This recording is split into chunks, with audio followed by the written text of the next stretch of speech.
থরথর কম্পমান হাত দুটো, ন্যান্সির দেহাবয়ব যেন স্থবিরতার এক নির্মম প্রতিমূর্তি। বিস্ফোরিত নেত্রে সে নিবন্ধ হয়ে তাকিয়েছে সম্মুখবর্তী দৃশ্যপটে, যেখানে এক রক্তাক্ত পুরুষ নতজানু হয়ে ধীরে ধীরে ধরছে মৃত্যুর প্রান্ত সীমানায়। লোকটি ভূমিতে হাঁটু গেড়ে বসে আছে, বুকে ক্ষত, অবিরাম রক্তস্রোত গড়িয়ে পড়ছে। তবুও তার ওষ্ঠতায় থেমে নেই, প্রাণনাশের কিনারায় দাঁড়িয়ে যেন বিদ্রুপ মিশ্রিত দৃঢ়তা উচ্চারণ করে বলছে শেষ বাক্যগুলো। ন্যান্সির কর্ণকুহর প্রতিধ্বনিত হলো তার ভগ্ন অথচ তীক্ষ্ণ কণ্ঠস্বর। বেঁচে ফিরলে কানের নিচে দেব, শুধুমাত্র নিশানা ভুল করার জন্য। গুলিটি তার বক্ষের বাঁ পাশে, কিন্তু কয়েক আঙ্গুলের উপরে, নিকটবর্তী স্থানে আঘাত এনেছে, যেখানে প্রতিটি নিঃশ্বাসে মৃত্যুর সঙ্গে লড়ছে। অথচ সেই অবস্থায় তার কণ্ঠ অদ্ভুত ধৈর্য, যেন মৃত্যুকে অপেক্ষা করেছে। ন্যান্সির চেতনা যেন মুহূর্তের জন্য লুপ্ত হয়ে এসেছিল। হঠাৎই সম্মিলিত ফিরে পেতে তার অন্তরের আতঙ্ক বিস্ফোরিত হলো অশ্রুধারায়। এক আর্তনাদ ছিঁড়ে বেরিয়ে এলো তার কণ্ঠনালী ছেড়ে। সে দৌড়ে গিয়ে রক্তাক্ত দেহটি বুকে জড়িয়ে নিল। আফ্রিদ, শুনছেন আফ্রিদ? আমি ভুল করে ফেলেছি। প্লিজ চোখ বন্ধ করবেন না, আমার দিকে তাকান। আপনি যেতে পারেন না আফ্রিদ, প্লিজ। মেয়েটির কণ্ঠ ভেঙে যাচ্ছে হেঁচকিতে, প্রতিটি শব্দ অনুশোচনা আর ভয়ের তীব্রতার স্পষ্ট। নাসারন্ধে উপরিভাগ রক্তিম আভা ধারণ করছে, অশ্রু জলে ভিজে গেছে সমগ্র মুখে। অন্যদিকে গুলির বিকট শব্দে ড্রয়িং রুমে অবস্থানরত সকলে তড়িঘড়ি করে ছুটে এলো বাগানের দিকে। দৃশ্যটা প্রত্যক্ষ করতে যেন সময় থমকে দাঁড়ালো, স্তব্ধতা নেমে এলো সবার মাঝে। ইসমাইলি দ্রুত গতিতে এগিয়ে এসে ন্যান্সির পাশে পড়ল, তার দৃষ্টি আতঙ্কে বিস্ফোরিত। ইদ্রান পরিস্থিতির গুরুত্ব অনুধাবন করে তীব্র কণ্ঠে নির্দেশ করল, ঈশান, গাড়ি বের করো এখনই, ফাস্ট। ঈশান আর বিলম্ব করল না, ছুটে গিয়ে গাড়ির দিকে। এই সময় ইসমাইলি কাপা হাতে ন্যান্সির মুঠো থেকে রিভলভারটা ছিনিয়ে নিয়ে মাটিতে নিক্ষেপ করলো, তার কণ্ঠ ভীত, প্রায় কাঁপতে থাকা ফিসফিসে, ইলহাম, তুমি এটা কি করলে? তুমি ওনাকে মেরে ফেললে? কিন্তু ন্যান্সি নিরুত্তর, তার ঠোঁট স্তব্ধ, কণ্ঠনালী যেন শুকিয়ে কাঠ, দৃষ্টিতে শূন্যতা, যেন সমস্ত অনুভূতি নিঃশেষ হয়ে গেছে এক নিমেষে। তিতলি দ্রুত পরিস্থিতি সামাল দিতে এগিয়ে গেল। সে ন্যান্সির বাহু আঁকড়ে ধরে তাকে টেনে তুলতে তুলতে বলল, চলুন আপু, আপনি এখানে থাকবেন না, এসব দেখবেন না। তিতলি প্রায় জোর করে তাকে ভেতরের দিকে নিয়ে যেতে লাগলো। তাদের পেছনে নিঃশব্দে অনুসরণ করল ইসমাইলি, তার মুখে আতঙ্ক ছাপ সুস্পষ্ট। পেছনে পড়ে রইল রক্তরঞ্জিত বাগান, আর সেখানে মৃত্যুর সঙ্গে সংগ্রামরত এক আহত পুরুষ, যার প্রতিটি ক্ষণ সাজ যেন সময়ের বিরুদ্ধে এক শেষ প্রতিরাত। হাসপাতালের শীতল নির্বিকার পরিবেশে, অন্তঃস্থলে অপারেশন থিয়েটারে উজ্জ্বল শ্বেত আলোয় নিথর দেহ নিয়ে শুয়ে আছে আফ্রিদ হোসেন। চারপাশে তীব্র অ্যান্টিসেপ্টিকের গন্ধ, যন্ত্রপাতি ক্ষীণ ধাতব শব্দ এবং মনিটরে একঘেয়ে বিপ বিপ ধ্বনি যেন এক অদৃশ্য স্নায়ুচাপে আবদ্ধ করে রেখেছে পুরো পরিবেশটিকে। অভিজ্ঞ সার্জনের দল, তাদের হাত সাধারণত অটল শীত স্থিরতার অভ্যস্ত, আজ যেন অদৃশ্য ভয়ে শিকলে আবদ্ধ। প্রধান সার্জন, যিনি বহু জটিল অপারেশনের সাক্ষী, তিনি প্রথমে দৃষ্টি সংকুচিত হয়ে পড়েছিলেন। তার অভ্যন্তরে এক আজ্ঞেয় প্রশ্ন ঘুরপাক খাচ্ছিল, কার এমন দুঃসাহস সাহস যে আফ্রিদ হোসেনের বুকে গুলি করছে বা করার দুঃসাহস দেখেছে। সময় যত গড়াচ্ছে ততই অপারেশন থিয়েটারের ভেতরে উত্তেজনা ঘনত্ব বাড়ছে। সার্জিক্যাল ট্রেতে করে একের পর এক সূক্ষ্ম যন্ত্র তুলে নেওয়া হচ্ছে, স্ক্যালপেল, ফোর্সেপ, হোমোস্ট্যাট, প্রতিটি ব্যবহার যেন নিখুঁততা আর স্নায়ুবেগ চাপে এক অদ্ভুত সমন্বয়। ডাক্তারের কপালে বিন্দু বিন্দু ঘাম জমে উঠছে। যদিও থিয়েটারের শীতাতাপ নিয়ন্ত্রিত, তাদের আঙ্গুলের হালকা কম্পন, তবু পেশাদারিত্ব কঠোর আবরণে তা আড়াল করা আপ্রাণ চেষ্টা। অবশেষে এক নিঃশব্দবিহীন মুহূর্তে প্রধান সার্জেন্ট ফোর্সেপ ধীরে ধীরে ক্ষতস্থানের গভীরতা থেকে প্রবেশ করল। কয়েক সেকেন্ডের জন্য অনন্তকালের সমান দীর্ঘ হয়ে উঠল। তারপর সতর্ক নিপুণতার তিনি গুলিটিকে টেনে বের করলেন। এক মুহূর্তের জন্য পুরো থিয়েটার নিস্তব্ধ। প্রধান সার্জন চোখে বিস্ময় দৃষ্টি। তার পূর্বশঙ্কা ছিল গুলি হয়তো হৃৎপিণ্ডকে আঘাত করছে, যার ফলে পরিস্থিতি চরম বিপর্যয়কর হতে পারে। কিন্তু যা দেখল তা চিকিৎসা বিজ্ঞানের প্রচলিত যুক্তিকে যেন অস্বীকার করে। সহকারী সার্জন হঠাৎ বিস্ফোরিত চোখে বলে উঠল, এটা তো সম্পূর্ণ অবিশ্বাসযোগ্য, ডক্টর। প্রধান সার্জন নিচেও স্তম্ভিত। একদিন তিনি কেবল পাঠ্যপুস্তক কিংবা গবেষণা বেয়ার অ্যানোমলি বা মিরাকুলাস সারভাইভেলের কথা পড়েছেন, যা শতভাগের এক ভাগেও কম সম্ভাবনায় ঘটে। কিন্তু আজ তার সামনে বাস্তবরূপে সেই বিরল ঘটনা উপস্থিত। যা দেখছে তাতে সত্যি অবাক হচ্ছে। সত্যি অ্যাপ্রিসিয়েশন সকলের থেকে আলাদা, সর্বদা নিজেকে আলাদা উপস্থাপন করে এসেছে। গুলিটি বুকের বাঁ পাশে মাত্র কয়েক মিলিমিটার পাশ দিয়ে সরে গেছে। এমন অবস্থান নিয়েছিল যা প্রাণঘাতী হওয়ার কথা থাকলেও অদ্ভুতভাবে প্রধান অঙ্গগুলোতে আঘাত অক্ষত রেখেছে, যেন অদৃশ্য কোনো শক্তি মৃত্যুর দুয়ার থেকে তাকে সামান্য দূরে সরিয়ে নিয়েছে।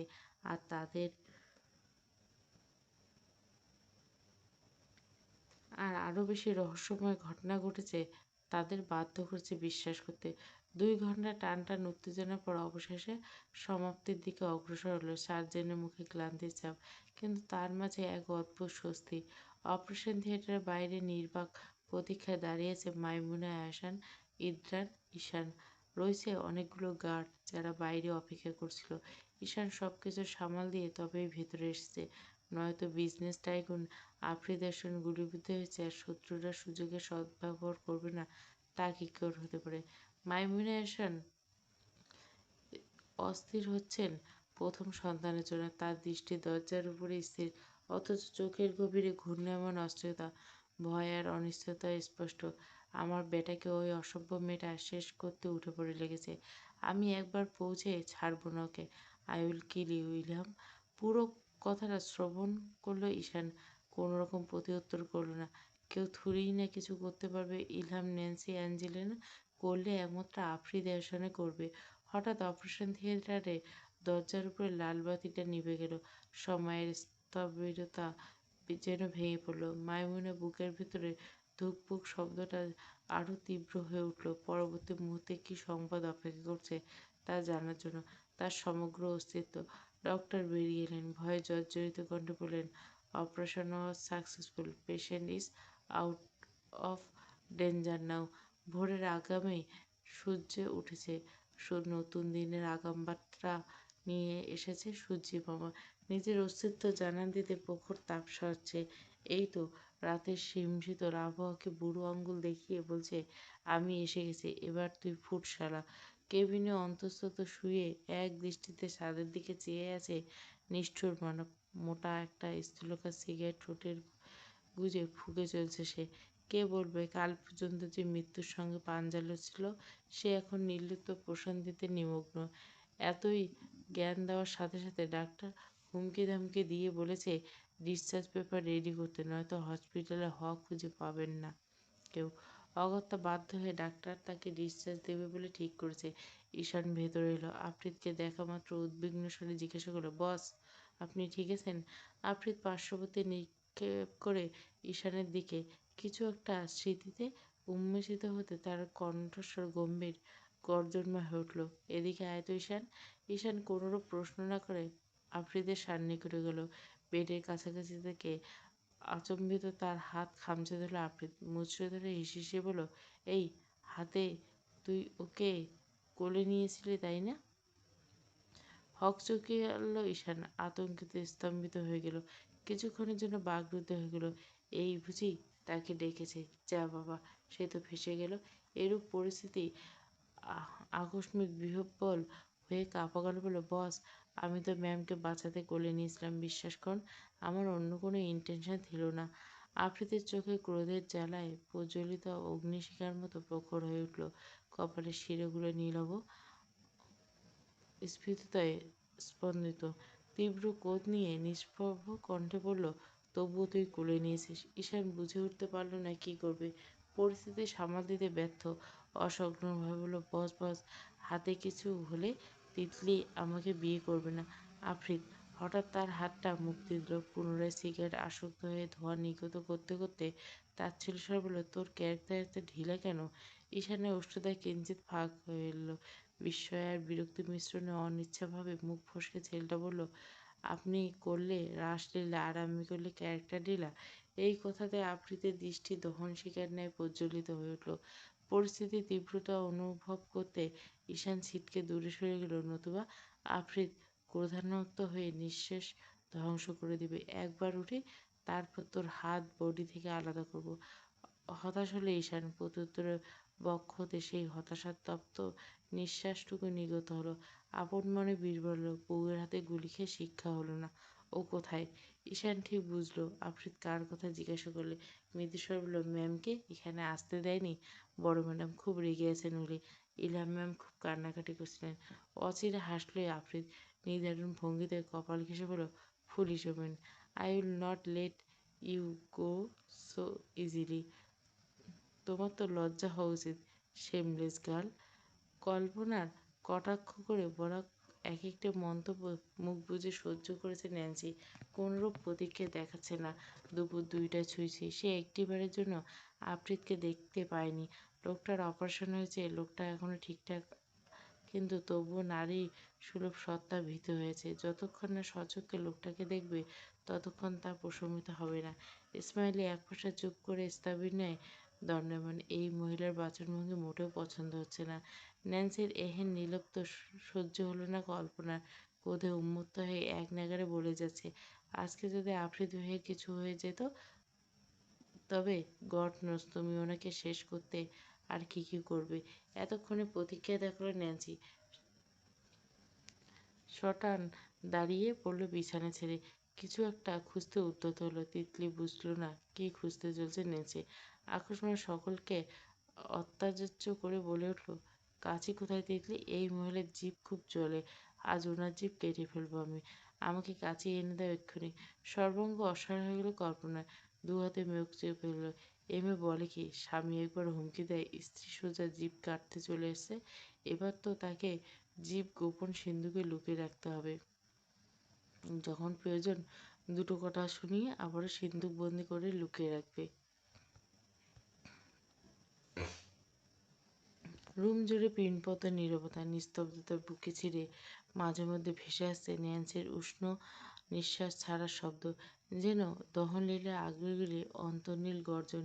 সেই নীরবতার বুক ছিন্ন করে আকস্মিক তীক্ষ্ণ স্বরে মাইমুনে Ahsan, how dare you Ilham, তোমার এত সাহস কী করে হয়? তুমি আমার ছেলেকে এভাবে হার্ট করো? আমি তো তোমাকে।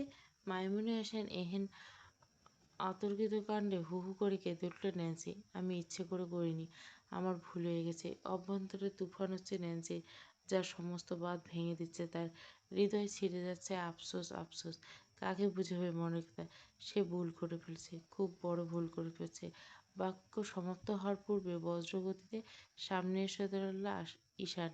কণ্ঠস্বর শুনে শীতল ধমকে, নিজের বিপদ ডেকে আনবেন না ম্যাম, ভুলে যাচ্ছেন ইলহাম ম্যামের উপর একটা আঁচড় লাগছে, ব্যাপারটা কত দূরে যাবে। মুহূর্তে মাইমুনে হাসানের মধ্যে শরীর জুড়ে সঞ্চারিত হলো মৃদু কম্পন। অভ্যন্তরের ক্রোধে তার অন্তর জ্বলতে থাকলো। বাস্তবতার শীতল শৃঙ্খল তাকে স্থির করে রাখল। এই যদি আফ্রিদ এই মেয়েটার প্রতি এতটা এমন উন্মত্ত আসক্তিতে আবদ্ধ না হতো, তাহলে তার পরিণতি এই ক্ষণেই তিনি নির্ধারণ করে দিতেন। দরজার কাছে দাঁড়িয়ে থাকা কল্পনা বিস্ময়ে ভীত কণ্ঠে নীলাদ্রির উদ্দেশ্যে ফিসফিসে বলল, কি ডেঞ্জারাস মেয়েরা বাবা, দেখলে? তাই আমি বলতাম এই মেয়ে সাধারণ কোনো মেয়ে নয়। নীলাদ্রির মুখাভাব জুড়ে গাঢ় উদ্বেগ ছাপ স্পষ্ট হলো। এতদিন ইলহাম ছিল না, তাতে আফ্রিদ নিজের জগতে ব্যস্ত ছিল। সেই সুযোগে নিজের পরিকল্পনা বাস্তবায়ন করেছিল সে। কিন্তু এখন তো আবার ফিরে এসেছে ওরা। নীলাদ্রি কীভাবে ওর মাফিয়াকে সামলাবে তা নিয়ে চিন্তা নেই তার। মাস্টার বেডরুমের সুবিশাল বিছানায় আধশোয়া অবস্থায় রয়েছে আফ্রিদ। ফিরে 1 ঘন্টার মতো হবে, অথচ আসার পর থেকে একের পর এক সিগারেট ফুঁকে চলছে। নিজেকে সিগারেটের ধোঁয়ায় আচ্ছন্ন করে রেখেছে। বিরক্তির গাঢ় রেখা কপালে ভাঁজ ফেলে অস্পষ্ট হয়ে উঠেছে তার অস্থিরতা। পরনে প্যান্টটা কিছুটা নিচে নেমে গিয়ে অসাবধানতায় অগ্রভাগ উন্মোচিত হয়েছে। উপরে লম্বালম্বি লেখা, কেলভিন কেলিয়ান। এর অক্ষরগুলো অনায়াসে দৃষ্টিগোচর, কিন্তু সে বিস্ময়ে বিন্দুমাত্র ভ্রুক্ষেপ নেই। একসময় বিছানা ছেড়ে ঠান্ডা ফ্লোরে পা রাখল, মন্থর পদক্ষেপে এগিয়ে গেল থাই গ্লাসের কাছে। এক হাতে কাচের উপর স্থির, অপর হাতে অবহেলিত ভঙ্গিতে জ্বলন্ত সিগারেট ধরে রেখেছে। Like seriously? মানে গুলি করছে? আর তুই কি না? ইদ্রামের গমগম কণ্ঠস্বরে আচমকা স্তব্ধ হয়ে গেল আফ্রিদ। Don't shout. নিরুপায় হয়ে গেল ইদ্রান। গতকাল এসেছে আর তখন থেকে হাসপাতালে দৌড়ঝাঁপ করতে করতে একদিন পেরিয়ে গেছে, অথচ দেহ গুলিবিদ্ধ ক্ষত হয়ে সে দিব্যি নিশ্চিন্তে ধোয়ার আস্বাদন নিচ্ছে। এই কেমন প্রহসন! আফ্রিদ ধীরে ইদ্রানের দিকে তাকালো। ইদ্রানের দৃষ্টি স্থির তার কোমরে। প্যান্টের এমন অবিন্যস্ত অবস্থা তার কৌতূহল কারণ একটু থমথমে। হঠাৎই ব্যঙ্গরসের সুরে আফ্রিদ উচ্চারণ করে, ছি ছি, শেষমেশ তুই আমার আন্ডারপ্যান্টের দিকে লোভ দিচ্ছিস। দুঃখিত, এটা তোকে প্রদান করা সম্ভব নয়। এমন বাক্য শুনে স্তম্ভিত ইদ্রান বিস্ময়ের কথা ভুলতে গেছে। অত্যাচার্য ওষ্ঠদ্বয় আধখোলা হয়ে গেল। কিছুটা নাক ছিঁড়িয়ে বলল, ইয়াং ম্যান, ইয়াক ম্যান, তোর আন্ডারপ্যান্ট নেবো আমি? ও গড! আফ্রিদ ভান করলে হাই তুলে নির্লিপ্ত ভঙ্গিতে বলল, আমি দিলেই তবে না তুই নিবি? চল ফুট। ইলহাম আগে ফুসতে ফুসতে বলল, আই ডোন্ট নো ইলহাম তোর সাথে অসভ্য নোংরা লোকের সাথে থাকে কি করে? হাউ? এই একটা কথা সত্যি করে বলতো, তোকে কি ইলহাম কাছে আসতে দেয়? আমার তো মনে হয় না। অবশ্য তোর মতো বনমানুষের কাছে আসতে দেওয়ার প্রশ্নই ওঠে না। আফ্রিদ ঠোঁটের কোণে হাসি শেষ মিলিয়ে গেল সহসা। নেমে এলো বিরক্তিকর ছায়া। কণ্ঠ ফুরিয়ে বেরিয়ে এলো, আমি কি তোকে ভিডিও দেখাবো আমি আমাকে কাছে আসতে দেয় কিনা? যা বের হ। কাছে আসাসেই দেখতে চাই। ননসেন্স! ইন্দ্রাণ বিনা বাক্যে বেরোতে উদ্যত হয়। অমনি নজর গেল সিঁড়ির দিকে। ক্লান্ত পায়ে সিঁড়ি বেয়ে উপরে উঠছে ন্যান্সি। তাকে দেখা মাত্র সতর্ক হলো, ব্রাদার্স, তোর ওয়াইফ এসছে। ন্যান্সির আগমনে সংবাদ কর্ণগোচর হতে আচমকা রূপান্তরিত হলো আফ্রিদ। সিগারেট নিভিয়ে দ্রুত ড্রয়ারের দিকে ছুটে গেল। সেখান থেকে একটা মিন নিয়ে তড়িঘড়ি করে মুখে বলল। আলো নিভিয়ে বিছানায় শুয়ে পড়ে সাদা কম্পটা টেনে নিল। শরীরের উপর অসুস্থতার অভিনয় নিজেকে নিস্তব্ধ করে ফেলল। ভুরু কুঁচকে করে সেই দৃষ্টি অবলোকন করছে ইদ্রান।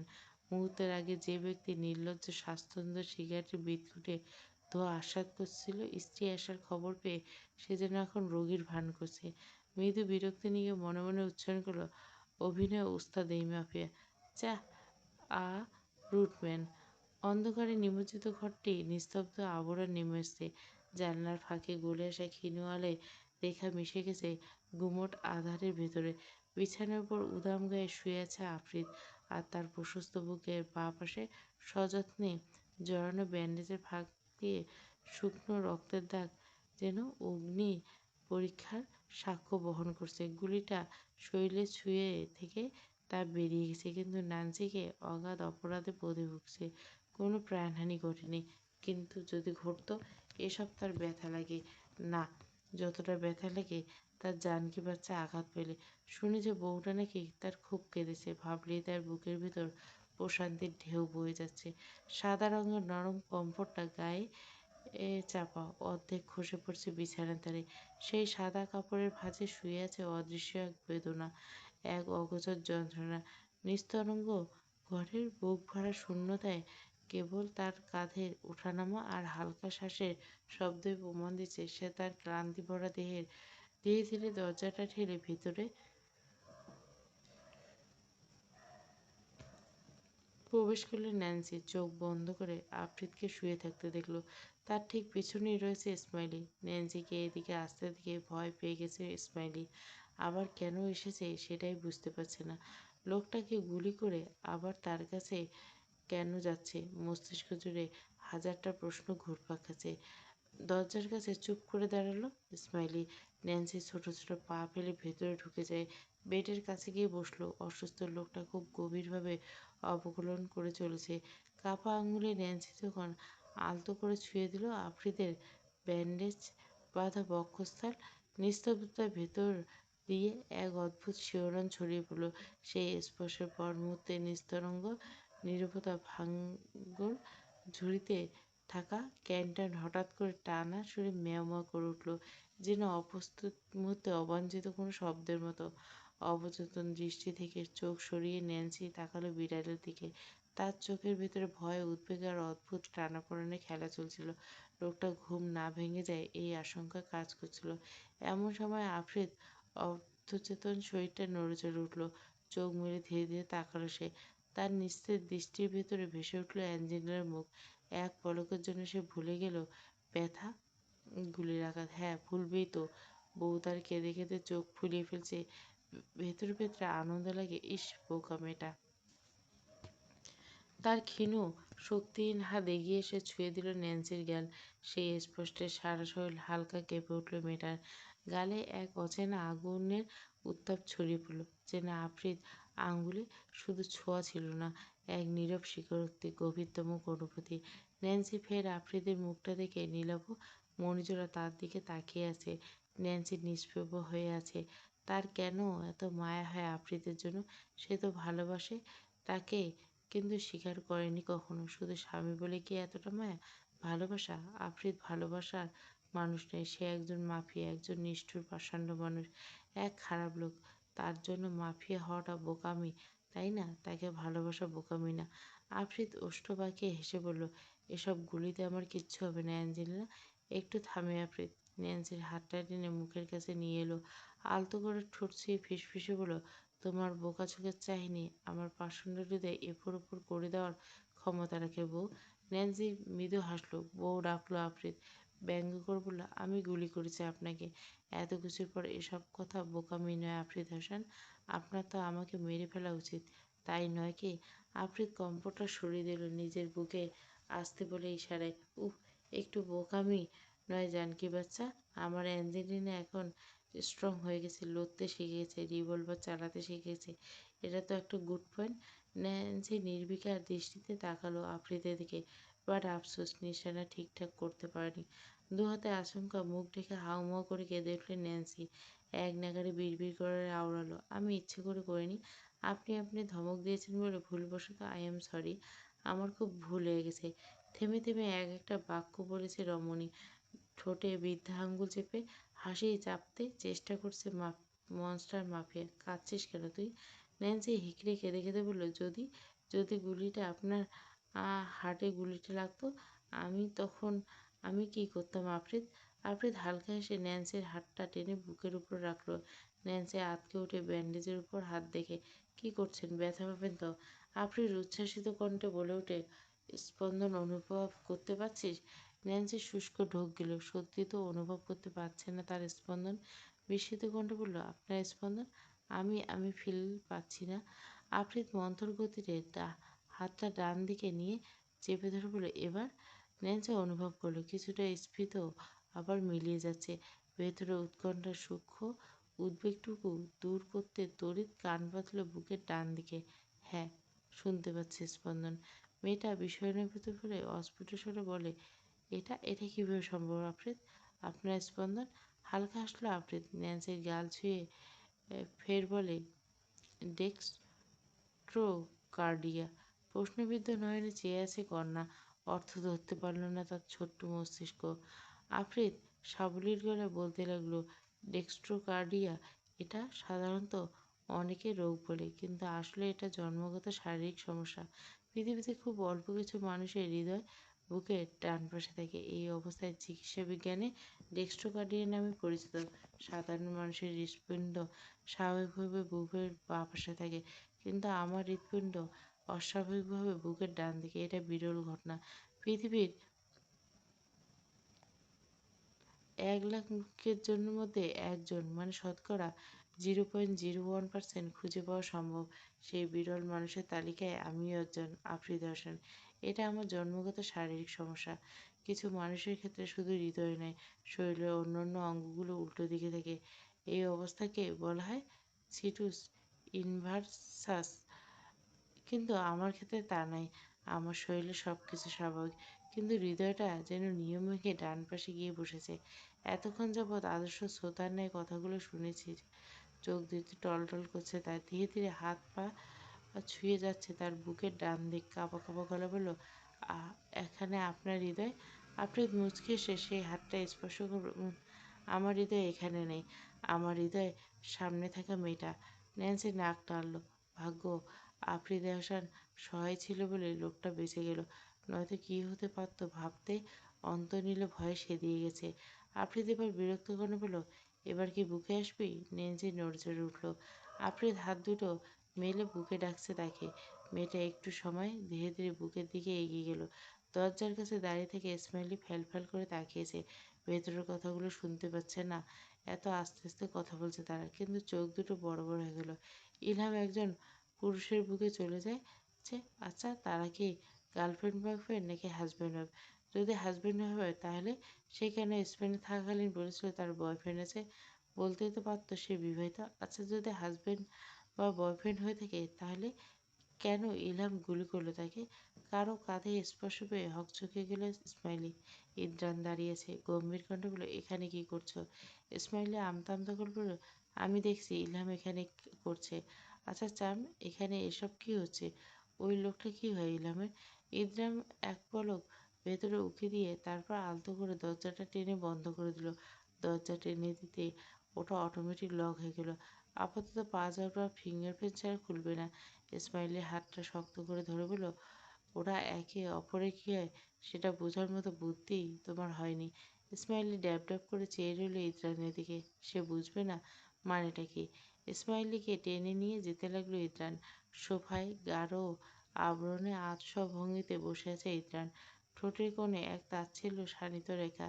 চারপাশে নেমে আসছে অদৃশ্য নিস্তব্ধতা। সেই গাঢ় নিস্তব্ধতা ভেঙে ইদ্রান বলল, why did you do this little princess? হু হু করে কেঁদে উঠল ইসমাইলি। বুক ফাটা কান্নায় কণ্ঠরোধ হয়ে আসছে মেয়েটার। আমি এমন চাইনি চাম। I did not want this chum, I just wanted my mother only her. Ikriaz আমাকে বলেছিল মাকে এনে দিবে। আমি সত্যি বুঝতে পারিনি। ইদ্রান নিশ্চুপ। ইসমাইলি কাঁদছে, অথচ তাকে শাস্তি দিতে পারছে না Idran. Doesn't your see deserve a punishment princess? কাঁপা কাঁপা চোখে তাকায় ইসমাইলি, নয়নজোড়া রক্তিম অশ্রুতে পূর্ণ। আপনি সত্যি আমাকে শাস্তি দেবেন না চাম? নিঃসংকোচে প্রত্যুত্তর করল ইদ্রান। ইয়েস। এক মুহূর্ত থেমে আবারও বলল, from today you will live here as a prisoner and you will never see your mother, Mrs Jena. ইদ্রানের এমন সিদ্ধান্তে বুকের ভেতরটা মোচড় দিয়ে উঠল ইসমাইলি।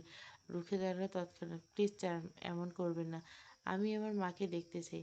আপনার যতদিন ইচ্ছা আমাকে বন্দি রাখুন, কিন্তু মাকে দেখতে দিন। কোথায় উনি? প্লিজ চার্ম বলুন। ইদ্রান আর একটা শব্দ করল না। ইসমাইলিকে পাশ কাটিয়ে বেরিয়ে গেল। ইসমাইলি পাথরের ন্যায় বনে গেল। এতটা খারাপ লোক ইদ্রান? তাকে তো ভালোবাসতো ইসমাইলি, তাহলে কেন এমন করলো সে? এক দৃষ্টিতে চেয়ে আছে ন্যান্সি এই শুভ্র রাঙা মুখপানে। ব্যথার লেশমাত্র নেই চোখে মুখে। তাকে জড়িয়ে ধরার সে কি তৃপ্তি! ন্যান্সিকে ওভাবে নিষ্প্রভভাবে তাকিয়ে থাকতে দেখে ধিমি আওয়াজে জিজ্ঞাসা করলো, কি? ন্যান্সি দুধারে মাথা নাড়িয়ে সম্মতি জানায়, কিচ্ছু না। কিন্তু মনের মধ্যে তো খচখচানি রয়ে গেছে। এতদিন কাছাকাছি থাকা সত্ত্বেও এটুকু জানতে পারল না সে। আপনি আমাকে বললেন না হার্টের বিষয়ে? আফ্রিদ হাসল, স্নিগ্ধ কোমল হাসি। পাল্টা প্রশ্ন ছুড়ল, বলিনি। আমার যতদূর মনে আছে আমি তোকে বলেছি। বিস্ময়ে স্তব্ধ হয়ে ন্যান্সি। এত ডাহা মিথ্যে কথা! কবে, কখন তাকে বলেছে এটা? বিস্ময়ে কণ্ঠ ফুটে অস্ফুট স্বরে বেরিয়ে এলো, কখন বলেছেন?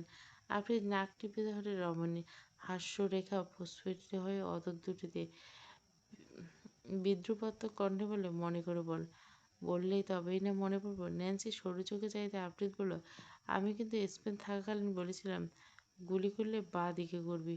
আমার বুকের বাঁ দিকটা নয়, ডান দিকটা তোকে ভালোবাসে। ন্যান্সি স্তম্ভিত বাকরুদ্ধ। সত্যি বলেছিলেন, কিন্তু তার ছোট্ট মস্তিষ্কে ঢোকেনি। ন্যান্সি মাথা গুজে রেখেছিল আফ্রিদের উষ্ণ বুকের ভেতর। বুকের গভীর স্পন্দন তাকে দম আটকাতে পারছিল না, তবু সে পালাতে পারল না। আফ্রিদ অবাধ্য হাত পিঠের বাঁক বেয়ে নেমে এসে তাকে আরও অস্থির করে তুলল। এক ঝটকায় জ্যাকেট ছুঁড়ে ফেলা কাইটনকে ম্যাময় ধ্বনিতে যেন মুহূর্তটাকে আরও বৈদ্যুতিক করে তুলল। আফ্রিদ হঠাৎ হ্যাঁচকা টানে ন্যান্সিকে আরো জোরে টেনে নিল বুকে। এক নিঃশ্বাসের ব্যবধানে থাকলো, আর চোখের কার্নিশ লালচে আভায় ভরা। দৃষ্টিতে ছিল এক অদম্য ইচ্ছা। তার ভেতরকার আগুন ছড়িয়ে পড়তে লাগলো বাতাসে। শুকনো ঢোক গেল নানসি। কিছু বলার চেষ্টা করতে আফ্রিদ আর কোনো সুযোগ দিল না। নিঃশব্দে বেপরোয়া তীব্রতা নিজের ছিল না নিছক মধুর স্পর্শ, এক দমবন্ধকর ঝাড়, যেখানে ন্যান্সির সমস্ত প্রতিবাদ মুহূর্তে গলে গেল। আফ্রিদ ঠোঁটের প্রতিটা আঁকড়ে ধরা টান তার শরীরকে কাঁপিয়ে এলো। বুকের ভেতর থেকে বেরিয়ে এলো অচেনা দীর্ঘশ্বাস। তারপর দুজনের ভাঁজে মিশে গেল অজস্র অনুচ্চারিত কথা, জমে থাকা দুঃখ আর অদম্য আকাঙ্ক্ষা। সময় থমকে দাঁড়ালো কেবল দম বন্ধ করা চুম্বনে। অবাধ্য হাত ধরে ফিটিং ড্রেসটা টেনে খুলতে উদ্যত হয়। ন্যান্সি বাধা দিল। আফ্রিদ ওষ্ঠ ছেড়ে গলদেশে হামলে পড়ল।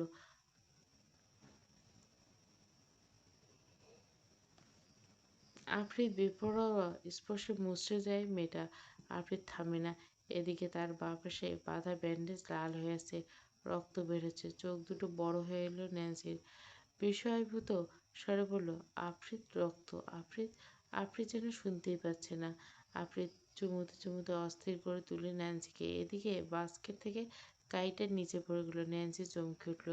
আফ্রিদ, সরুন, কাইটেন পড়ে গেছে। কী করছেন? সরুন। আপনি এসব কী করছেন আফ্রিদ? আপনি অসুস্থ, সরুন। আফ্রিদ ছাড়ে না ন্যান্সিকে, চেপে ধরে বিছানায় রেখে। ন্যান্সি এত নড়াচড়া মোটেও ভালো লাগছে না মাফিয়া কিংয়ের। রাগে ফুঁসতে ফুঁসতে দুহাত মাথার উপর চেপে ধরে হেসে বলে, what the hell your acting like you are a allergic, hmm? Are aren't you a girl, you should be a pulling close to me, support me more. কপালের শিরাগুলো ক্রমশ স্মৃত হইল লোকটার। ক্রোধান্বিত জ্বলছে সে। আচমকা ন্যান্সির গাল চেপে ধরে হেসে বলল, what are you moving so much? Do you care more about that me? What the hell do you react like this whenever I touch you? চিকন নাকটা ক্রমশ ফুলছে, চোখ দুটো লাল হয়েছে ন্যান্সির। চোখ মুখ লাল হয়েছে। আফ্রিদের ভেতরে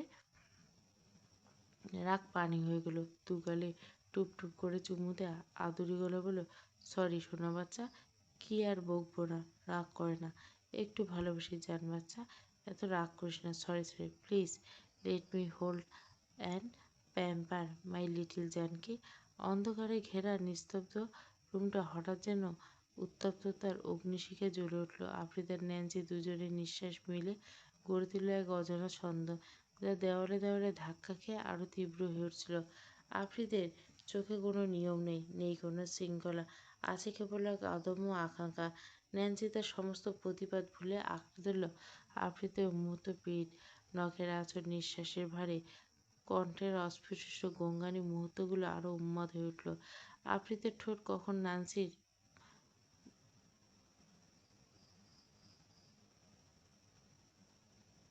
যেন অদৃশ্য ঝড়ের দোলা দিচ্ছে। সে ক্ষীণ স্বরে ফিসফিসে বলল, আফ্রিদ থামুন, খারাপ মানুষ।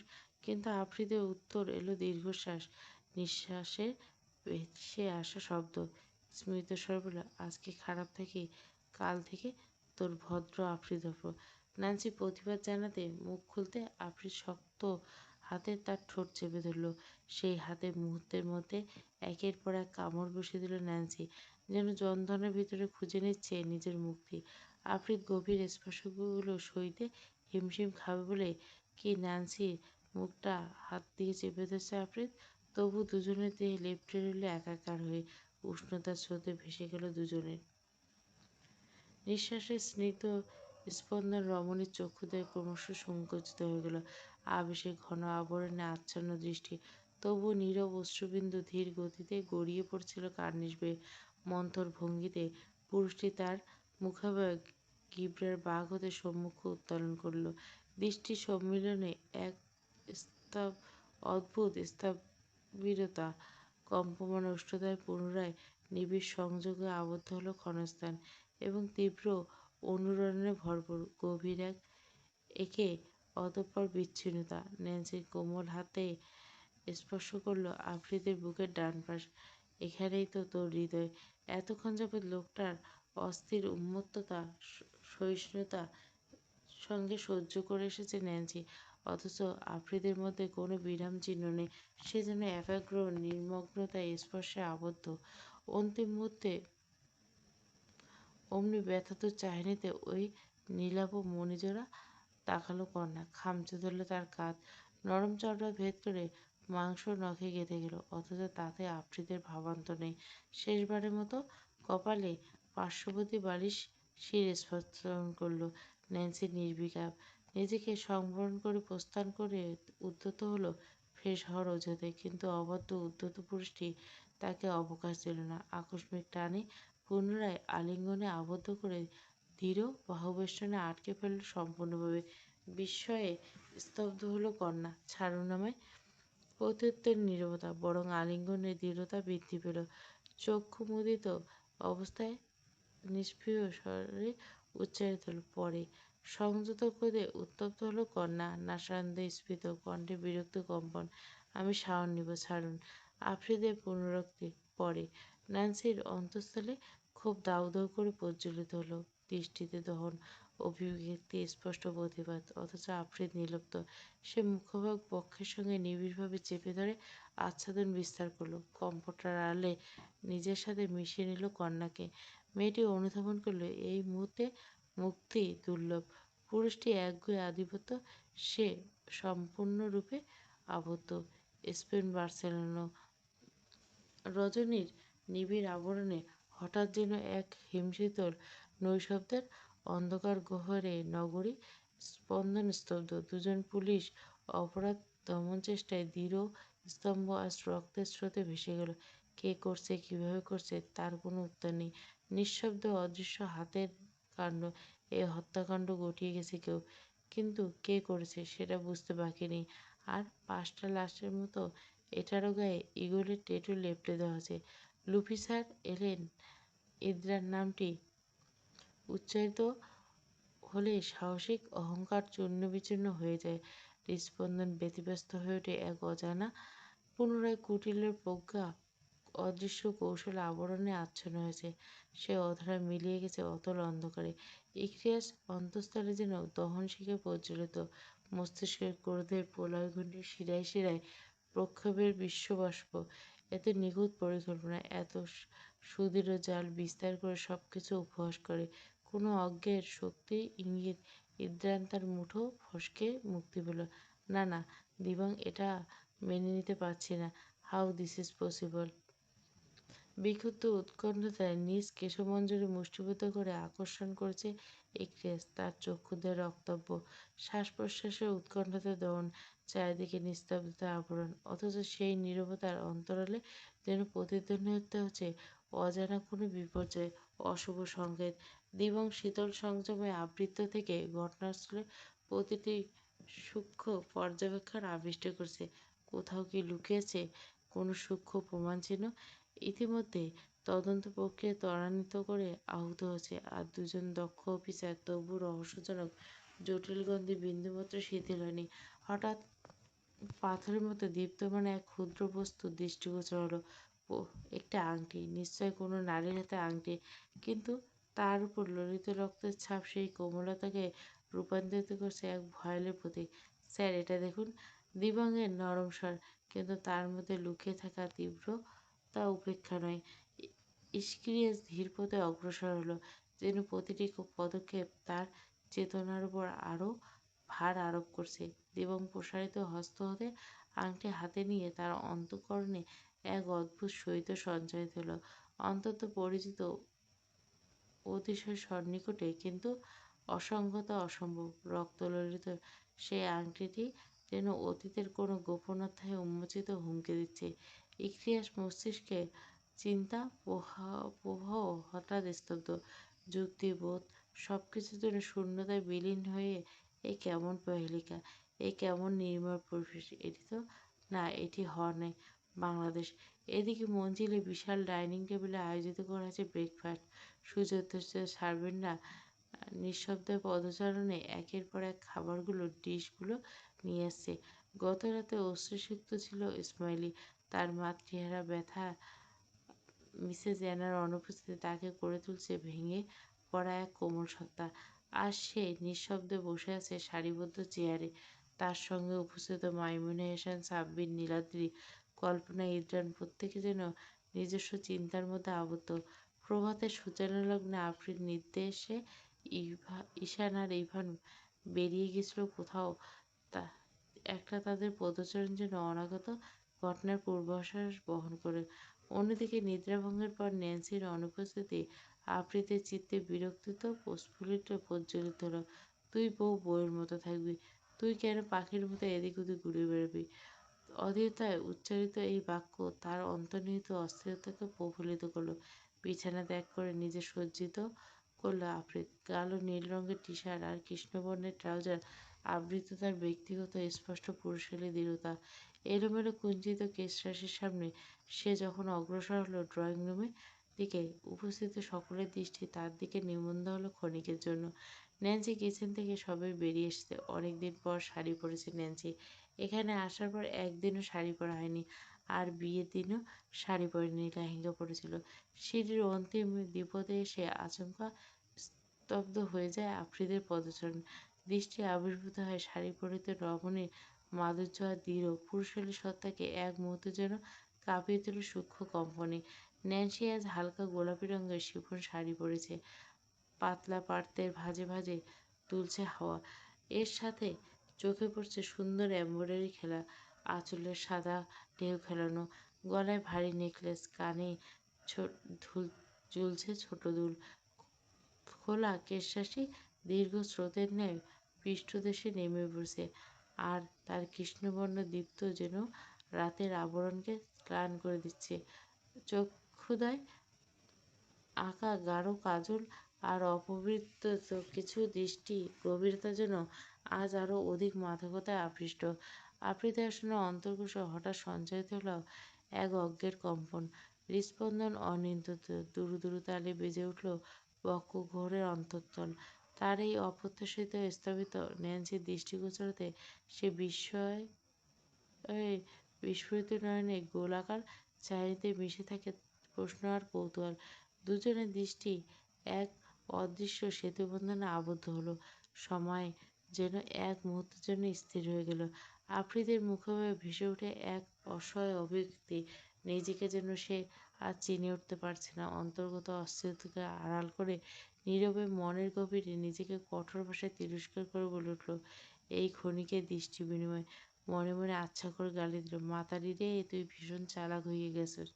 নাহলে এমনি শাড়ি পরে সিস্টেমের 12টা বাজিয়ে দিতে, আর আমি সিস্টেম ঠিক করতে মেকানিক কই পাবো? আফ্রিদ আর এক মুহূর্ত স্থির হয়ে রইল না। প্রায় পালানোর ভঙ্গিতে পদক্ষেপে বাড়িতে পুনরায় সিঁড়ির পথ ধরল।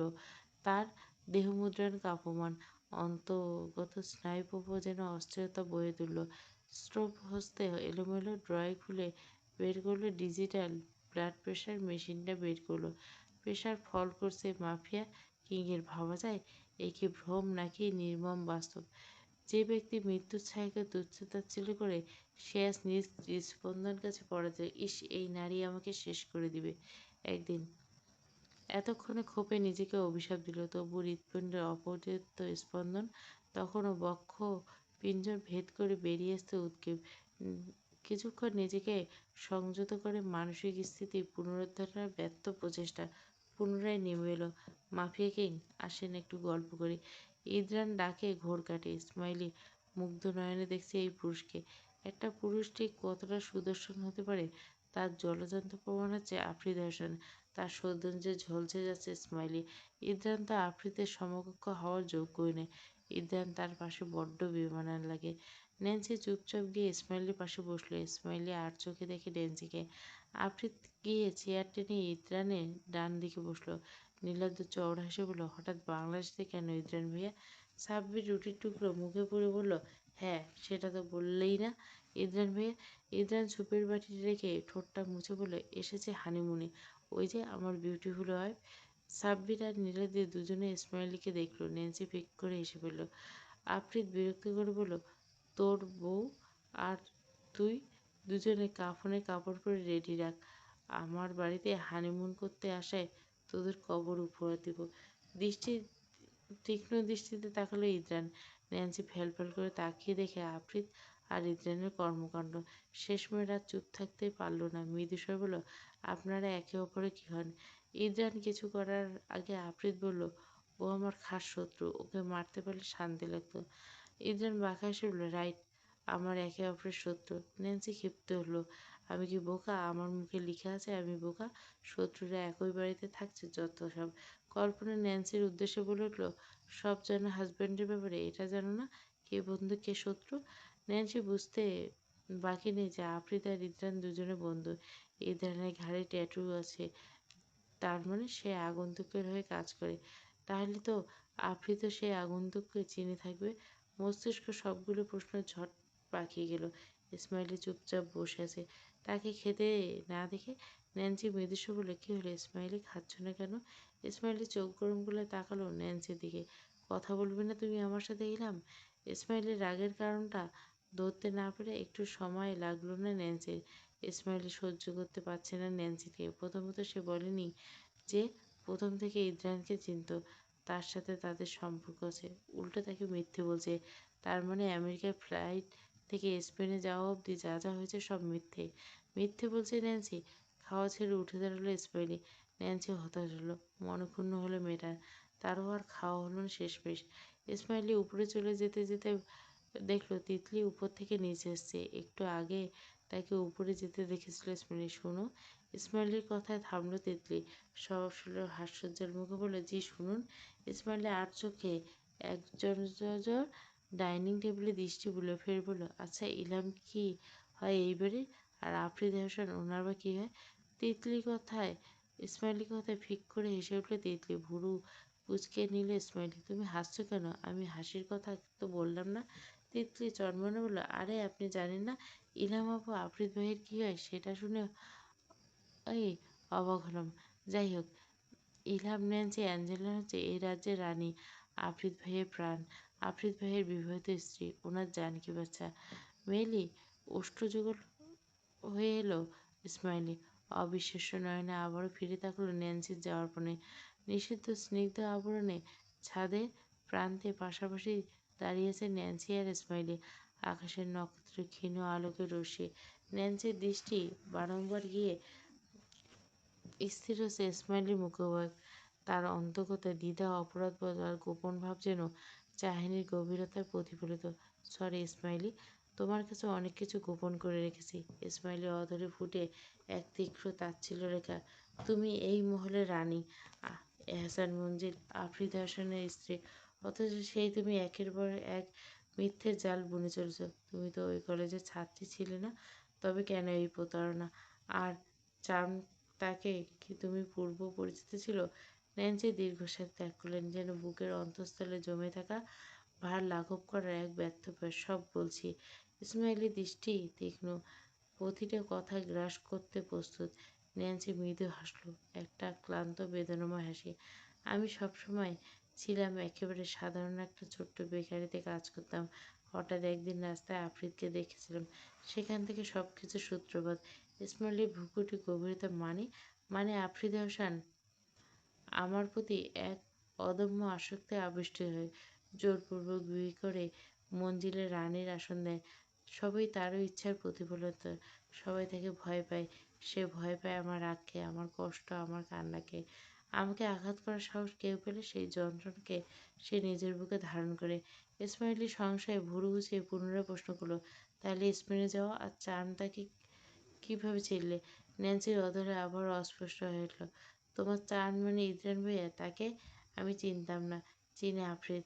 আমি পরিস্থিতি প্রয়োজনে তাকে জেনেছি। আর স্পেনে যেখানে যাওয়ার পেছনে লুকিয়ে আছে এক ভয়াল সত্য। কণ্ঠ ক্রমে ভারাক্রান্ত হয়ে উঠল কন্যার। চোখ দুটো অশ্রুসজল। আমার পালিত পরিবার, তাদের জীবন্ত দগ্ধ করে অগ্নিকুণ্ডে মারা গেছে আগুনে পড়ে। আমি জানতে চাই কারা করেছে এই নির্মম হত্যাকাণ্ড। আর সেই মানুষটি যার ছবি আমি রেড সাইলেন্ট ম্যানারে খুঁজে পেয়েছি, তার সঙ্গে আমার সম্পর্ক গভীর, অন্তত গভীর। তাই তো আমি তার সম্পর্কে ছিলাম। বাক্য শেষ প্রান্তে এসে কণ্ঠ কেঁপে যায়, অশ্রুবিন্দু টপ টপ করে ঝরে পড়ে তার অক্ষিপুটে। বেয়ে নীরব যন্ত্রণা ভাষ্য। হঠাৎ এই অপ্রত্যাশিত শক্তি তার কবজিকে দৃঢ়ভাবে আবদ্ধ করে টেনে ধরে। আকস্মিক চমকে ওঠে দুজনে। আফ্রিদ, আপনি? আফ্রিদের দৃষ্টি তখন দহনশিখার ন্যায় জ্বলন্ত, তীক্ষ্ণ, শাসনময়। সে কটাক্ষ তাকে ইসমাইলের দিকে। এই মেয়ে, আর একবার যদি আমার স্ত্রীর কাছে আসো, যদি তাকে কাঁদাও, তাহলে তোমাকে এমন পরিণত করবো যা কল্পনা করতে পারবে না। ইসমাইলের স্থির দৃষ্টিতে তাকিয়ে থেকে ভয়, বিস্ময়, স্তব্ধতার মিশ্র প্রতিক্রিয়া তার মুখে স্পষ্ট। পরমুহূর্তে ন্যান্সির মুষ্টি সজোরে আঘাত হানে আফ্রিদের উপর। আফ্রিদ ওষ্ঠ থেকে অস্ফুট স্বরে আর্তনাদ নিঃসৃত হয়, বোকা নারী! এই তুচ্ছ মেয়েটার জন্য আমাকে আঘাত করলে? ন্যান্সির চাহিনি তখন অগ্নিদগ্ধ। ওর সামনে আর একবার অশালীন ভাষা ব্যবহার করবে না, আমি নিষেধ করছি। আফ্রিদ দাঁতে দাঁত চেপে ক্রোধ সংবরণ ব্যর্থ হয়ে বলে ওঠে, 100 বার করবো। এই মূর্খের বংশধর, এখনই এখান থেকে সরো, নইলে ছাদ থেকে নিচে ফেলে দেব। তখন তোমার চাম তোমাকে খুঁজে পাবে না। তার শীতল নির্মম হুমকিতে মুহূর্তে স্তব্ধ হয়ে যায় পরিবেশ। ন্যান্সি অবাক, আর ইসমাইলি ভয়ে সংকুচিত। অবশেষে নিঃশব্দ পদক্ষেপে সরে যায় সেখান থেকে। Research centre, hall room 1। রিসার্চ সেন্টারে অস্বাভাবিক রকম উত্তপ্ত হয়েছে। দীর্ঘ নীরবতার পর আবারও এই নিষিদ্ধ স্থানটি পদার্পণ করল অ্যাওসান মাফিয়া কিংয়ের ভয়ঙ্কর ছায়া, যেন শীতল দেওয়ালগুলিতে ছড়িয়ে পড়ছে। অন্ধকারে মোড়ানো কেবিনে বসে আছে সে, মাথা নত, হাতে চকচকে ইগলের আংটি, তার প্রতিকার, তার শাসনের মুকুট। নিস্তব্ধতার মধ্যে আংটির ধাতব এক অদ্ভুত শিহরণ ছড়িয়ে পড়ে চারপাশে। তার পাশে দাঁড়িয়েছে ঈশান, বরাবরের মতো বিশ্বস্ত, ভীত করার সঙ্গে, দু হাতে পিছমোড়া করে বাঁধা, যেন যুদ্ধের আগ মুহূর্তে এক রক্তাক্ত প্রতিজ্ঞা। হুডির আবরণের মুখ ঢেকে আছে তাদের, তবে ভেতরের চোখ দুটো শীতল আগ্নেয়ের মতো জ্বলছে। সে যেন জ্বলন্ত আগ্নেয়গিরি, বন্দি ছেলের গভীর। তখন মিস্টার আলবার্ট আর মিস্টার কামাল মৃত্যুর অপেক্ষায় অস্থির, যাদের প্রাণ কেড়ে নেওয়ার জন্য সেই সায়েন্টিস্টদের রক্তগন্ধ এখনও কক্ষের দেওয়ালে জমাট বেঁধেছে। প্রতিটি নিঃশ্বাসের সাথে সে বিদ্যুৎ গন্ধ পেটে গুলিয়েছে। বস, কখন যদি ইলহাম ম্যাম এসব জানে, তখন কি করবেন? আফ্রিদ হাসান বড় চিন্তিত আজ। আজ যেন তার অন্তর্গত অস্থিরতার চক্ষু গোছায়, তার চোয়াল শক্ত হয়েছে। তার পরনে জাহাঙ্গীর বাচ্চা নামের এই দুব্বার মেয়েটার উন্মুক্ত হয়েছে উঠেছে। নিজের পালিত মা বাবার খুনিকে খুঁজে বের করতে উতলা হয়েছে উঠেছে। আগন্তুক শনাক্ত করার নেশায় তাকে সম্পূর্ণরূপে গ্রাস করছে।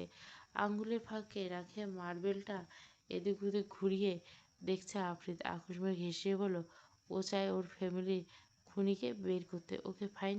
আফ্রিদ হাসান তার খুনিকে, তার অপরাধীকে ওর সামনে দাঁড় করে দিবে।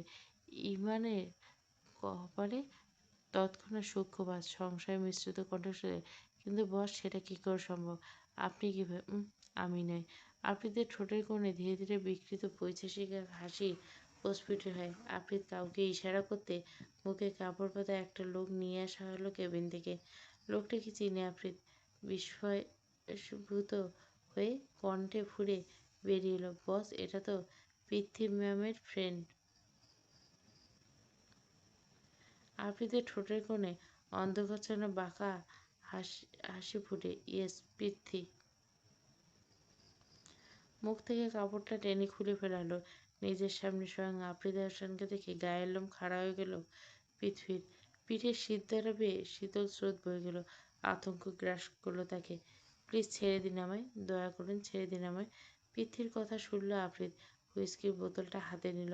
বোতলের ছিপি খুলতে গেলে বলল, ছেড়ে দিতে পারি, একটা শর্তে। পৃথ্বী হৃদ ভরে ক্রমশ স্ফীত হয়ে উঠল। কাঁপা কাঁপা স্বরে বলে, কী সত্য? আফ্রিদ হুইস্কির বোতলে চুমুক দিল। আয়েশ ভঙ্গিতে বলল, সেদিন আগুন লাগানোর সময় তুই কাকে দেখছিস? 6 মাস আগে সেই বিভীষিকাময় রাত্রি, চারিদিকে আগুনের লেলিহান শিখা যখন সব কিছুকে গ্রাস করছিল, তখনই আগুন লাগানোর সময় আফ্রিদকে দেখেছিল পৃথ্বী। তাই তো তাকে নিয়ে এসেছে আফ্রিদ হাসান। আজ থেকে প্রায় 6 মাস হতে চলল, বাইরের দুনিয়ার আলো অবধি দেখেনি সে। তাকে এই নিষ্ঠুর বিচারসম লোকটা বন্দি করে রেখেছে। আপনাকে দেখেছিলাম। আফ্রিদ একপাশে হেসে উঠল। আহ, কি পৈশাচিক আনন্দ তার! চোখে মুখে এক অদ্ভুত উল্লাস প্রকাশ পেয়েছে। নির্দয় যন্ত্র মানব বলে, রাইট রাইট রাইট, বাট এটা বললে তো চলবে না। তোকে আমি ছেড়ে দেবো, তুই অ্যাঞ্জেলিনের কাছে যাবি, গিয়ে আমি যা বলবো ঠিক তাই তাই বলবি, গট ইট? পৃথ্বী ছেলে হয়ে আজ মেয়েদের মতো কেঁদে ফেলল। প্রাণের ভয়ে প্রতিটা জীবই রয়েছে। কে চায় স্বেচ্ছায় মরণ গ্রহণ করতে? চোখের ছাপিয়ে অশ্রু বর্ষণ হয়, পুরুষটি নিজের প্রাণের ভিক্ষা চেয়ে আর্তনাদ করে। সব করব, দয়া করে আমাকে ছেড়ে দিন। আফ্রিদ ঘাড় মেসেজ করে ব্যঙ্গাত্মক সুরে বলল, আহারে বাচ্চা ছেলেটা, তুই নাকি আবার অ্যাঞ্জেলিনাকে ভালোবাসতি। পৃথ্বী তৎক্ষণাৎ মাথা নাড়িয়ে অস্বীকার করলো। আজকে তার কথা বেরোচ্ছে না, এলোমেলো জড়ানো কণ্ঠে কাঁপুনি স্পষ্ট। না না, আমি ভালোবাসি না, আমাকে ছেড়ে দিন, আপনি যা বলবেন তাই করব। সত্যি বলছে। আফ্রিদের ঠোঁটের কোণে তৃপ্তি হাসি প্রস্ফুটিত হলো। নির্দয় মানব নির্মমভাবে হত্যা করছে পুরো পরিবারকে। Good boy. এই লকেটটা নিয়ে অ্যাঞ্জেলিনের কাছে যাবি, গিয়ে বলবি আমি যা শিখিয়ে দিব ঠিক তাই বলবি। আফ্রিদের রক্তিম দৃষ্টি, অন্তরাত্মা কাঁপিয়ে উঠল পৃথিবীর। এখানে দ্বিমত পোষণ করার কোনো মানে হয় না। দ্বিমত মানে ঘোর অপরাধে অতঃপর মৃত্যু নিশ্চিত। রাইসা নিজের বাড়িতে বসে আছে, মাথাটা বড্ড ঝিমঝিম করছে। দুদিন ধরে ঠিকমতো ঘুমায় না রাইসার। এই সবে খাবার খেয়ে ভাবলো শুবে। কলিং বেল বেজে উঠতে চক্ষুজোড়া তীক্ষ্ণ হয়ে এসলো। এই সময় আবার কে এলো? নিজেকে প্রশ্ন করলো রাইসা। প্রচণ্ড বিরক্তি নিয়ে শেষমাস উঠে গিয়ে দরজা খুলে দিল। দরজা খুলতে দেখতে পেল ইসকিরেজ দাঁড়িয়েছে। ইসকেশ, তুমি এখানে? কি হয়েছে হঠাৎ না জানিয়ে এলে? ইসকেশ নিঃশব্দে পা ফেলে ফেলে ভেতরে ঢুকলো। রাইসা দরজাটা বন্ধ করে দিল। রাইসা ফিরতে তাকে অত্যাচারিত করে দিয়ে দৃঢ়ভাবে নিজের সাথে আবদ্ধ করলো। ইসকেশ রুদ্ধ কণ্ঠে অনুনয় করলো, I need you badly cutie pie, need you. বক্ষ ঘরে আকস্মিক এক অদ্ভুত শিহরণ সঞ্চালিত রাইসার কণ্ঠনালী ভিজিয়ে কণ্ঠসৃষ্টে এক ঢোক গিলে ফেলতে ইকরেজ তাকে আবার নিজের বাহুবন্ধনে আবদ্ধ করলো। অতঃপর ধীরগতি ভঙ্গিতে তার হাতখানা টেনে সামনে এলো। আলতো স্পর্শে আঙুলগুলো শক্ত করে সাজানো ব্যান্ডেজ। ইসক্রিয়েস তীক্ষ্ণ অনুসন্ধান দৃষ্টিতে সেটার দিকে তাকিয়ে রইল। মস্তিষ্কের অন্তঃস্থলে তখন প্রবল এক রক্তক্ষয়ী স্নায়ু চলমান। সন্দেহ, ক্রোধ আর বিশ্বাসভঙ্গের বিষাক্ত অনুভূতিগুলো একে অপরকে ছিন্ন বিচ্ছিন্ন করছে। তার সংখ্যায় সত্যি এই মুখোশবর্তী রহস্যময়ী মেয়েটা তবে রাইসা। এতদিন ধরে নিখুঁত অভিনয়ের আড়ালে তাকে প্রতারিত করছে। দিবাঙ্গের ক্ষমতাধর আংটিটি নিজের হাতে রাইসাকে দিয়েছিল ইসকিয়াস, অথচ দুঃস্বপ্নে কল্পনা করেননি সেই বিশ্বাস একদিন বিশ্বাসঘাতক অস্ত্রে পরিণত হবে। শেষ পর্যন্ত রাইসাই ইদ্রানকে পলায়নে সহযোগিতা করল। চিন্তায় ঘূর্ণীভূত নিমজ্জিত ইক্রিয়াস নিঃশব্দে বাংলো রাইসার ক্ষীণ কণ্ঠস্বর। কী হয়েছে তোমার ইক্রিয়াস? কোনো উত্তর দিল না। নিঃশব্দে ঝুঁকে এসে রাইসার কাঁধে অধর স্পর্শ করল। সেই উষ্ণ স্পর্শে হঠাৎ কেঁপে উঠল রাইসার সমগ্র দেহভাব। ইকরাসের সামনে এসে রাইসার মুখটা নিজের আরও কাছে টেনে এল। ঠোঁট ছুঁইছি। ইকরাসের চোখে উন্মাদ স্পষ্ট দেখতে পেয়েছে রাইসা। কণ্ঠস্বর কাঁপছে রমণী। হৃদয় জুড়ে আশ্রয় পড়ল সর্বনেশ যার কাপাসার বলে, কি চাও তুমি? ইসকের গালে গাল ছোঁয়ালো রাইসা। অদৃশ্য স্পর্শে কপালদ্বয় ছুঁয়ে গেল। তোমাকে চাই খুব করে, এতটাই কাছে যাতে কোনো দূরত্ব না থাকে, যাতে আমাকে অনুভব করতে পারো, আমার অস্তিত্বের মাঝে মিশে যেতে পারো। ফাঁকা ঢোক গেল রাইসা। ইসকিয়াসের চোখের মুখের ভালোবাসা পাওয়ার লোভ। রাইসা কেঁপে উঠল। আকস্মিক লোডশেডিং হঠাৎ আধার যেন দুজনকে অন্য এক জগতে নিয়ে গেল। চারপাশে সব আলো নিভে গেলেও দুজনের ভেতরে আলোটা আরও তীব্র হয়ে জ্বলে উঠল। ইকরিয়াস উষ্ণ নিঃশ্বাস মিশে যাচ্ছে রাইসার দম করা শ্বাসে। রেখে যেন দুজনে হার মানতে চাইছে না একে অপরের। মুহূর্তটা হয়ে উঠছে দাবানলের মতো, যতটা নিবারণ করা যায় তার চেয়ে বহুগুণে ছড়িয়ে পড়ছে। রাইসা আঙ্গুল ছুঁয়ে প্রিয় পুরুষের বুকের উপর। একে একে খুলে যাচ্ছে শার্টের সব বাঁধন। ইকরিয়াসের হাতে তখন রাইসার দেহের আবরণ খসে পড়ছে যেন নিঃশ্বাসে। শরীর আর মন দুটোই যেন উন্মুক্ত হয়ে গেল নিঃশব্দে। এক টানে রাইসাকে বুকে জড়িয়ে কোলে তুলে নিল ইসকিয়াস। নিজের অস্তিত্বের মাঝে ঠাঁই দিল তাকে। অন্ধকারের ঘরে তাদের নিঃশ্বাসের শব্দই একমাত্র, আর তাতে ডুবে যাচ্ছে দুজনে।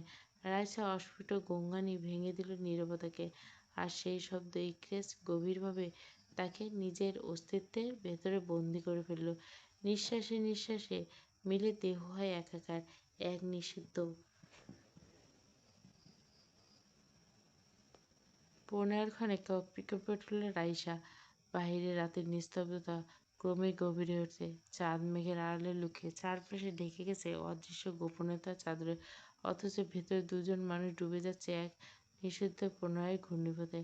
অন্ধকার ঘরে শ্বাস প্রশ্বাসের উষ্ণতা গলে মিলেমিশে একরা স্কেচে আঙুলের ছোঁয়ায় রাইসার দেহ দোলা দিচ্ছে কেঁপে কেঁপে স্রোত। আর মেয়েটার হারিয়ে ফেলছে নিজেকে। এ এক প্রলোভন যা থামানো যায় না, এ এক তৃষ্ণা যা নিবারণ করলেও তা তীব্র হয়। বাইরের নীরবতা আর ভেতরের উত্তাল আবেগ দুটোতে বিপরীত স্রোতের মতো মিলেমিশে তৈরি হয় এক গোপন সুর। নিষিদ্ধ হলো সেই সুর এতটাই মাদকতা যেন পুরো পৃথিবী থমকে গেছে কেবল তাদের দুজনকে আশ্রয় দিতে। বাংলাদেশ। কোমরে অসহনীয় যন্ত্রণা আর সহ্য করতে পারছিল না ন্যান্সি। শেষ পর্যন্ত বাধ্য হয়ে হট প্যাকের আশায় নিয়ে নিতে হয়েছে। দুষ্টু পুরুষের বেপরোয়া দুষ্টুমির পরিণীতা। আজ তার এমন অবস্থা শোচনীয়। কাল রাতে আফ্রিদ সামলাতে কার্যত নাজেহাল অবস্থা হয়ে পড়েছিল ন্যান্সির। যতবার মানুষ পড়তে উন্মাচিত হয়ে ওঠে আফ্রিদের সেই উষ্ণ উন্মত্ত অবয়ব ভারী উপচে পড়া নিঃশ্বাস দহনে সে পুনরায় ছুঁয়ে যায় ন্যান্সিকে। সেই চূড়ান্ত ক্ষণে স্মৃতিটুকু এখনো স্পষ্ট, যখন আফ্রিদ তার কাঁধে মুখ গুজে এক অসহায় আবেগকণ্ঠে ফিসফিসে বলল, আই লাভ ইউ বউ। স্মৃতির আকস্মিকতায় অভিঘাতে শিরায় শিরায় কেঁপে উঠল ন্যান্সির সমগ্র সত্তা। দেহভাব জুড়ে ছড়িয়ে পড়ল অদ্ভুত শিহরণ। লজ্জা আর আবেগ মিশ্রিত অনুভূতি মুহূর্তে রক্তিম হয়ে উঠল মুখমণ্ডল। কাইটনকে নিয়ে কিচেনে গেল ন্যান্সি। রাত হয়ে এসেছে, 1 কাপ কফি প্রয়োজন। মাথাটা ব্যথা করছে। অবশ্য শুধু মাথা ব্যথা বললে ভুল হবে। বরাবরের মতো আজও অবশ হয়ে জর্জরিত দুপা। দীর্ঘক্ষণ দাঁড়িয়ে থাকা যেন দুর্বিষহ হয়ে উঠছে। ইলহাম আকস্মিক ইসমাইলে আকস্মিক উপস্থিতিতে কিঞ্চিত চমকে উঠল ন্যান্সি। আজকে ইদ্রান নেই মঞ্জিলে। অবশ্য আজকে তার সাথে কথা বলতো ন্যান্সি, কিন্তু বিধিবাম আর হলো কই। ইদ্রান কোথায় গেছে সেটা বলেনি। ইসমাইলি, তুমি কফি খাবে? ইসমাইলি গুটি গুটি পায়ে ভেতরে প্রবেশ করলো। নান্সির কোলে কাইটেনকে দেখে নিজের রোজির কথা মনে পড়ল। আসার সময় রোজিকে নিয়ে আসতে ভুলে গেছে। এটা কার বিড়াল ইলহাম? ন্যান্সি মৃদুস্বরে বলল, এটা মাফিয়া কিংয়ের ছেলে। ইসমাইলি বিস্ময় বিস্মিত দৃষ্টিতে তাকালো। আফ্রিদ হোসেন বিড়াল পোষে? আশ্চর্য! সন্দেহান কণ্ঠে শোধায়, এই ইলহাম সত্যি সত্যি কি আফ্রিদ ভাইয়া বিড়াল পোষে? ন্যান্সি নিম্নস্বরে মৃদু হেসে বলল, নামমাত্র পোষে, এটা আমার জন্য এনেছে। ইসমাইলি এক নজরে কাইটেনকে দেখে বলল, অতঃপর বিস্ময় ভরা কণ্ঠে বলল, ওর চোখগুলো একদম আফ্রিদ ভাইয়ের মতো। ন্যান্সি ফিক করে হেসে বলল, তাই তো বললাম এটা আফ্রিদ হোসেনের বাচ্চা। হঠাৎ কর্কশ রুক্ষ পুরুষালী কণ্ঠস্বর ভেসে উঠল, এই বেয়াদব, কতবার বলছি ওকে আমার বাচ্চা বলবি না, আমি ওর বাপ নই। ন্যান্সি আর ইসমাইলি দুজনের শব্দের উৎস দরজার দিকে তাকালো। আফ্রিদ দাঁড়িয়ে আছে সেখানে, কপালের রগগুলি স্ফীত হয়ে উঠছে। ক্রোধে তার চোখের কার্নিশে সে রক্তিম, অথচ সেই দৃষ্টিতে অদ্ভুত এক দাপুটে কর্তব্য। কাইটেন পিটপিট করে তাকাচ্ছে আফ্রিদের দিকে। মেয়ামা করে বুঝলো খচ্চর বাপ চলে এসছে। ধূপধাপ পা ফেলে এগিয়ে যেতে গলা টিপে ধরলে কাইটেনে। বেয়াদব বিলাই বাচ্চা, বলেছিলাম না আমার বউয়ের কোলে উঠবি না। ইসমাইলি ফ্যাল ফ্যাল করে তাকিয়েছে আফ্রিদির দিকে। ন্যান্সি কাইটেনকে নিজের কাছে নিয়ে এলো। অতঃপর ক্রুদ্ধ হয়ে বলে, একদম ধরবেন না, নষ্ট পুরুষ একটা। মুহূর্তে ন্যান্সির কবজি শক্ত করে টেনে ধরল আফ্রিদ, চল আমার সঙ্গে। ইসমাইলি ইতস্তত করে শুধল, কোথায় নিয়ে যাচ্ছেন ইলহামকে? আফ্রিদ তীক্ষ্ণ দৃষ্টিতে তার দিকে তাকালো। তার ঠোঁটে মেকি হাসি টেনে বলল, জিলিপি খাওয়াতে নিয়ে যাচ্ছি, তুমি খাবে? আসো। আবারও চোখ রাঙানি ইতে তাকালো ন্যান্সি। স্পষ্ট বোঝা যাচ্ছে ইসমাইলের সামনে আফ্রিদ মুখ খারাপ করাটা মোটেও পছন্দ নয়। আফ্রিদ মোটেও ওই চোখ রাঙানো আমলে নিল না। উপভোক্তা মিথ্যা হামি তুলে বলল, ইসমাইলি বিভ্রান্ত হয়ে বলে, জিলাপি মানে কি ভাইয়া? আফ্রিদ নাটকীয় দীর্ঘশ্বাস ফেলে বলল, আহারে ইংরেজি বাচ্চা, জিলিপি চেনো না? শোনো মামুনি, আমাকে ভাইয়া রেখো না। ভাইয়া থেকে ছাইয়া বানানোর চিন্তা থাকলে আগে নিজের কাফন কিনে রাখো। কথাটা রীতিমতো ক্ষিপ্ত হয়ে উঠল ন্যান্সি। রুষ্ট কণ্ঠে শুকলায়, তাহলে কি ডাকবে? আফ্রিদ একগাল বেপরোয়া হাসি ছাড়িয়ে উত্তর দিল, অনলি ভাই। আর তুমি ডাকবে শুধু জামাই। বিস্ময় ভরা নয়নে চেয়ে আছে ইসমাইলি। তার চক্ষু সম্মুখে হতে ন্যান্সিকে নিয়ে চলে গেল সুদর্শন পুরুষ। কে বলবে এই পুরুষ দুদিন আগেও গুলি খেয়েছে তারই স্ত্রী হাতে। বক্ষ চিরে দীর্ঘশ্বাস বেরিয়ে এলো তার ইসমাইলের। আপনি দর্শন, সত্যি আপনি সুদর্শন। আপনাকে ভাইয়া বা ভাই কোনোটাই ডাকার মতো নয়। ইসমাইলি মেজের দিকে তাকিয়ে অদ্ভুত রহস্যময় হাস্যরেখা প্রস্ফুটিত হয়ে অধর প্রান্তে। অ্যাঞ্জেলিনা অ্যাঞ্জেল, পর্ব 12। পুরো গল্পটা প্লেলিস্টে আর একটা পর্ব দেব, সেটাই শেষ পর্ব। গল্প শেষের পথে।